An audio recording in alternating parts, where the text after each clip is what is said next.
There we go. Good morning, YouTube. Here we are, November the 12th, 2019, and we're already working on the garden. So a little update. That was a elevated bed. We've decided we're going to move them. Let's do this. I put sides up and fence up and all that because those knuckleheads kept getting in it. So what we're going to do, it's in various stages of taking it apart. And I wanted to walk you through how I do a elevated bed anyway. Right, wrong, or indifferent. Okay. Well, I don't have my post hole digger, but I've got an auger, a manual auger. Anybody uses that two-handed clam thing has my respect. I wouldn't give 10 cents for one of those. But anyway, I started out, I measured out where I wanted it. These pieces here are 10 feet. So I went a maximum of 10 feet on my holes and drilled them, set the sides up, all of that. Of course, put a support in the center. And that's pretty much the skeleton of it. And the next stage, of course, is you've got to have a bottom in it. What I do, if you can see this thingy, it's just a little 2x2, and I screw it right in to the side, and then of course these guys all set on it real nice and solid. This will be solid. I don't have it hooked up yet. And you can take them out if they rot. These boards will actually last for years and years and years. In fact, this one is reused from down there. And I'll use the sides off of those. The sides I'll cut up and use to layer the bottom of this. After I get the bottom of it in, what I do is I go in and I staple a weed barrier all the way around it.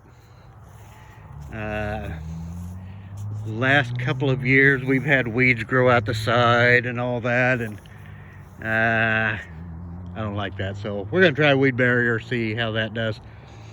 And probably the most important part is weed control and bug control. You can see the girls are hard at it. Girls, you're not hard at it. Well, anyway, they're on bug and weed control, and they're kind of all over the place, wandering around, really not doing a whole lot, sunning like old lizards. Anyhow, that's and to keep them out of these elevated beds, instead of putting a fence around it and doors and all that, there's the old ones, we've decided to move this out a little. So we're going to take this down once I get all these up. If I leave the gate right where it is, but we're going to extend it out about 4 feet and run it straight down, boop, that way till we get to the end. And we'll put the fence up here, block them off, so the little boogers can't get in there. I don't mind them in the garden too much, but they're having a hard time distinguishing between broccoli and weeds. They're not catching on, evidently, so we're just gonna block them off, fence them out, kind of like all that area is. I don't know if you can see that. And then of course I had to raise it 2 feet because they just go boop up on top of here and on into the garden. So we're gonna see if we can stop that. Now once I'm almost done filling this guy up with that raised bed, the remnants, and that one. Just about got all the dirt in there. Once that's all in there, underneath I'm going to put weed barrier from this fence post underneath all of it, Of course, pin it down and all that, and have the weed barrier go on out that way, up under where that fence is currently. Once I get the weed barrier in, the fence on, you know, blocking them out, then we'll do like we did the strawberry beds over here and kind of take old privacy fence, chop it down, kind of close in that bottom, and that way it'll trap the heat so we can extend our growing season just a tad. Maybe get things out just a tad earlier. After all, this is Kansas and I want all the growing season I can get. So anyhow, that's our update. These raised beds really did a good job for about 3 years or so. And the irrigation, I'll chop that off underground, cap it off, and rerun it up there somewhere. Go up, boop, up on top, and I'll run it up high so it can drip down on it. Oh, now they're on weed patrol. They saw the camera out. They want to act like they're busy. So anyway, that's how I do it.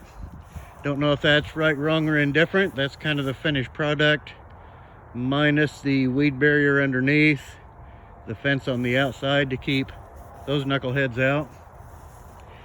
And of course, the next thing for this is to finish the bottom, then put the weed barrier in, fill it with dirt.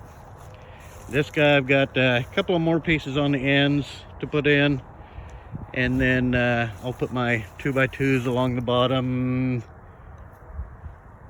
there, and then our 2x6s, 2x8s, all that across the bottom, weed barrier, then fill it up. So that's about it. I just wanted to give you a little update on not really raised beds, I guess they're elevated beds. Raised beds, I think, are just going to get weeds up from the bottom, and the weeds will be 9 miles long, the roots on them.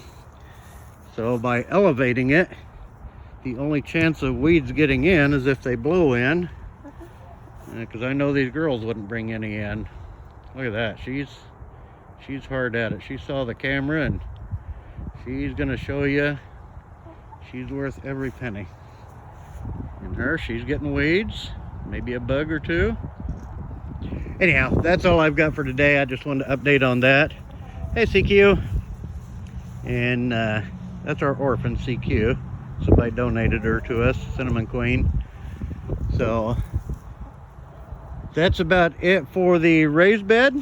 If you have any questions, why, put them in the comments below and I will answer them as soon as I see them. Other than that, y'all have fun. Enjoy your gardening next year, and heck, it's never too early to get started. Have fun, guys. See ya.